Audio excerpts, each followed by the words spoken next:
चर्चा सुरू असतानाच ठाकरेंच्या शिवसेनेचे खासदार संजय राऊतांनी एक मोठी घोषणा केली आहे.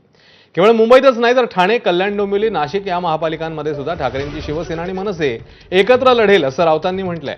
महाराष्ट्र आणि मराठी माणसाच्या एकजुटीसाठी ठाकरे बंधूंनी तलवार उपसल्याचं राऊत म्हणतात.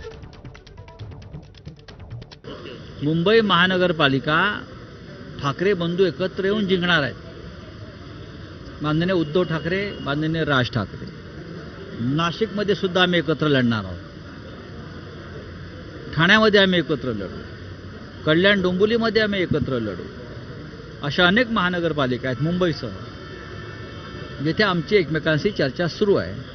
आणि माननीय उद्धव ठाकरे आणि माननीय राज ठाकरे यांची ताकद ही मराठी माणसाच्या एकजुटीची ताकद आहे आणि ती राहणार.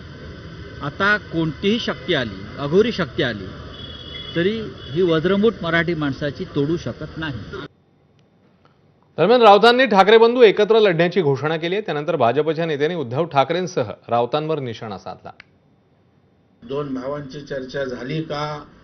पक्ष एकत्र येण्याचं ठरलंय का? का संजय राऊत हवेत गोळीबार करतायत? 20 वर्ष त्यांना राज ठाकरे साहेब आणि मनसे आठवली नाही, आता त्यांना ते आठवायला लागलंय. एवढी हतबलता संजय राऊत किंवा उबाटाची कधीच महाराष्ट्रानं पाहिलेली नाही. निवडणुका आली की फक्त मराठीचा नारा लावायचा, मला हे कळत नाहीये. आणि मराठी मतं काय आमची नाहीत का? महायुतीच्या बाजूने मोठ्या संख्येमध्ये विधानसभेमध्ये आपण बघितलं. मला वाटतं विक्रमी मतांनी आम्ही विधानसभेमध्ये निवडून आलो. सगळ्या क्लुप्त्यांनी त्या ठिकाणी केल्या, सगळ्या भानगडी लावण्याचं काम त्यांनी वर्षभर त्या ठिकाणी केलं, पण उपयोग काही झाला नाही. मला वाटतं लोकांचा विश्वास आमच्यावरच आहे, महायुतीवरच आहे. संजय राऊत बोलतो त्याच्या उलटं घडत चाललेलं हे गेल्या 3 वर्षापासून आपण सगळे मीडिया पत्रकार बांधव सगळे पाहत आहे. राज ठाकरे आणि उद्धव ठाकरे यांची युती होऊन मराठी माणूस एकवटलाय असं त्यांचं म्हणणं येतंय. काय मग आम्ही मराठी नाहीत काय? आम्ही काय वेगळं कोण आहे?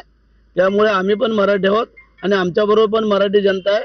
त्यामुळे कोणी जरी एखादे काय वेगळं सांगत असले तरी महायुतीची सत्ता अटळ आहे. बेस्ट पतपेढी निवडणूक